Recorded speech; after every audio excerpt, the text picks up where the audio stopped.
I want to talk about the two other revisionist powers here, and I'm only going to require you to know a few people from these two countries. First is Italy. Benito Mussolini, the head of state in Italy.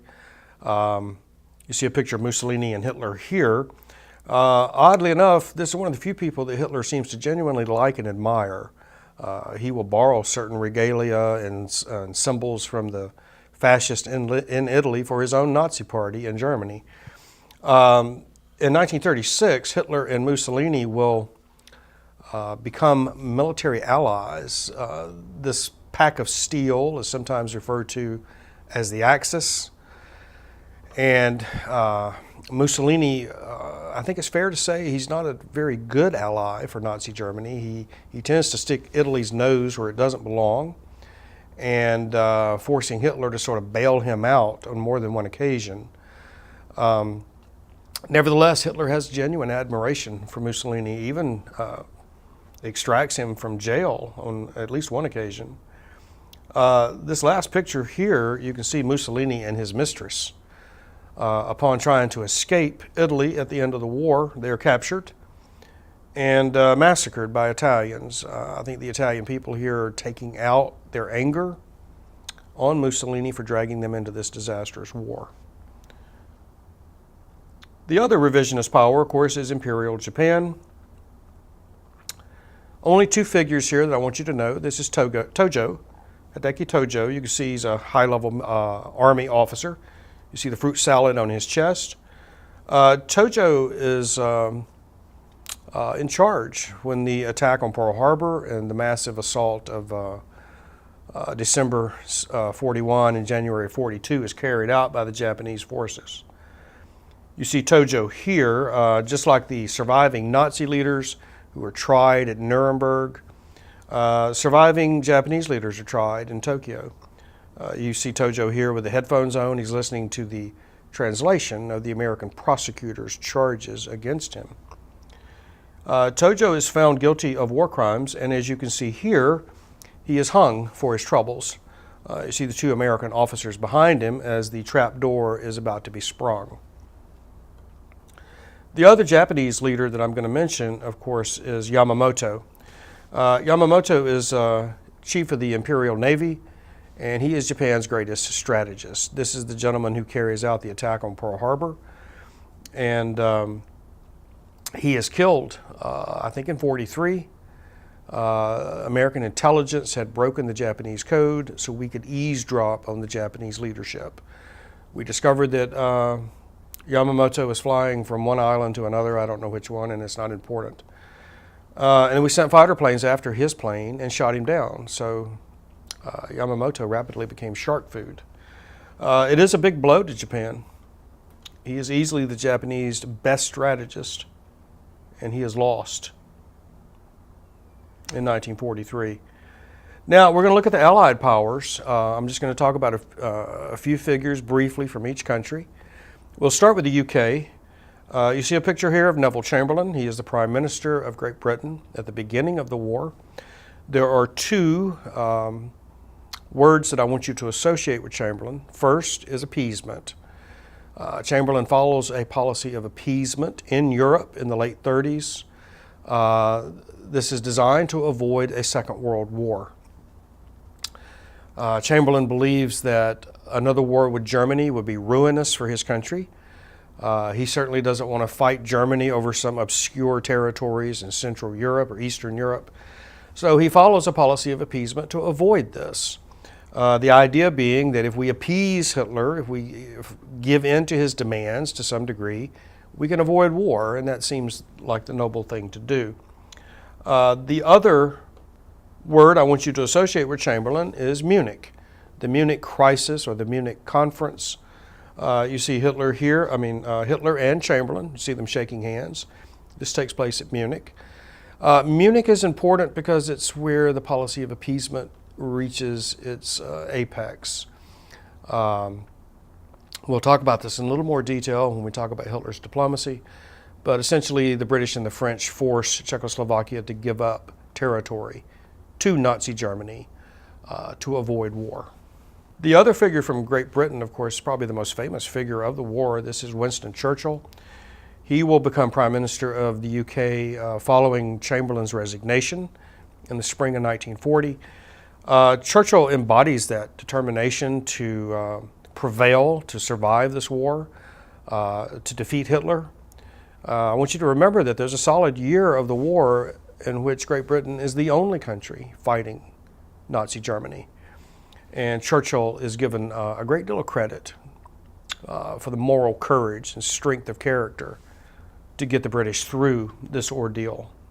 And he will come up again as we go forward. Here you see Churchill and President Roosevelt and Joseph Stalin at Yalta, often referred to as the Big Three, the leaders of the big three countries that together were able to defeat the Japanese and the Germans. This last figure from the UK, I'm just going to mention him. He's a military figure, this General Montgomery.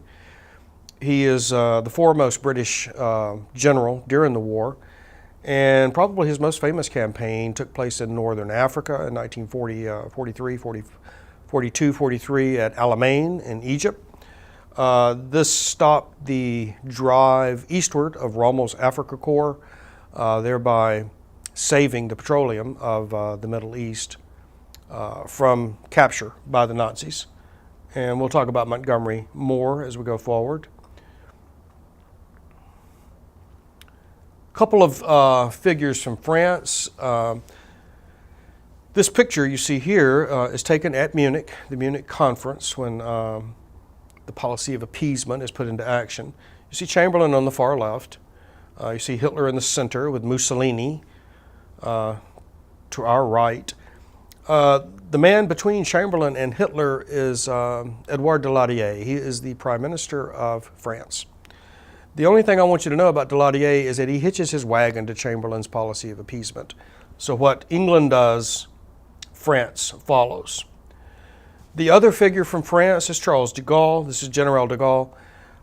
He, in some ways, plays the same role for France that Churchill plays for England, in that he embodies the sort of the grandeur of France, the will of France to return to great power status, to survive and indeed prevail in the Second World War. There are two figures from the Soviet Union that I want you to know, and you can see them both in this picture. The gentleman seated with glasses signing a treaty, that is the Soviet Foreign Minister, Vyacheslav Molotov, and you can simply know him as Molotov. You've heard of Molotov cocktails, named for this gentleman. And then the boss is directly behind him. That's Joseph Stalin, the head of the Communist Party of the Soviet Union. And much like Hitler in Nazi Germany, Stalin, of course, is the ultimate authority in the Soviet Union.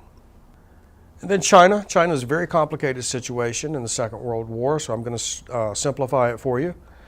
The two gentlemen you see here, Chiang Kai-shek on the left and Mao Zedong on the right. Chiang Kai-shek is the nationalist leader of China. He is allied with the United States. We supply him with money and war material. Mao Zedong, of course, is the leader of the Red Chinese Communist Army. Now, beware that China is fighting two wars at the same time. With one hand, they're trying to hold off the Japanese who have invaded their country and biting off big chunks of Chinese territory along the Pacific coast. With the other hand, these two men that you see here are fighting each other. Again, Chiang allied with the United States, and Mao Zedong, leader of the communists, obviously enemy of the United States. So there is an external war against the Japanese and an internal war, Chiang Kai-shek versus Mao Zedong. Of course, Mao will win this war and establish Red China that obviously we still enjoy today.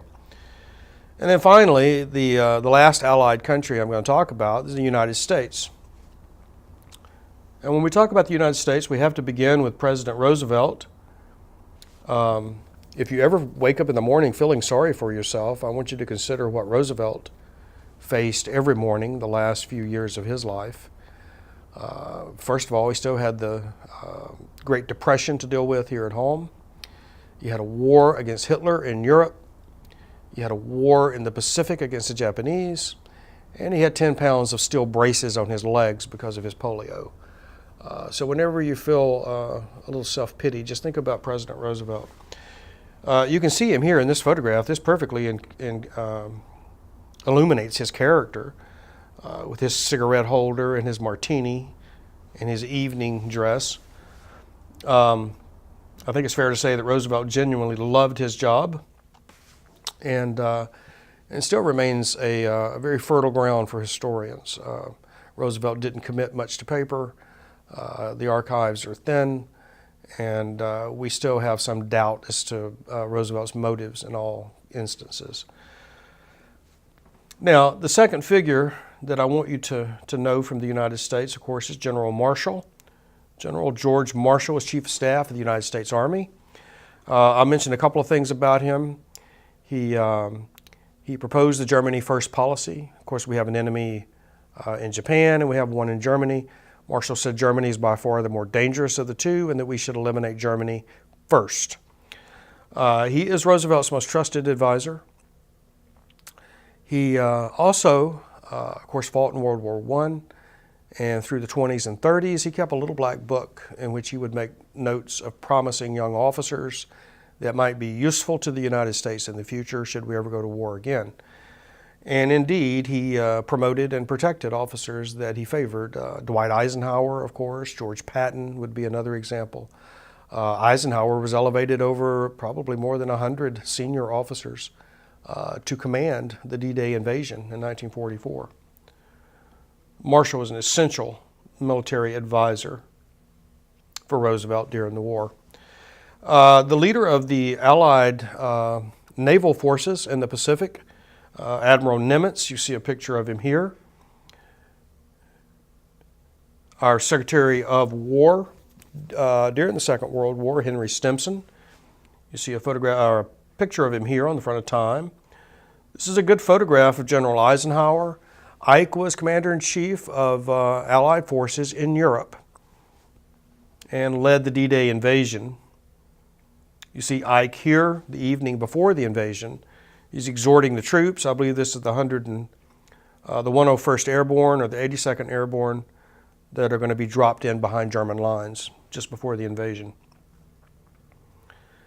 If Ike is the Commander-in-Chief of Allied forces in Europe, you see here General Douglas MacArthur, Commander-in-Chief of Allied forces, ground forces in the Pacific.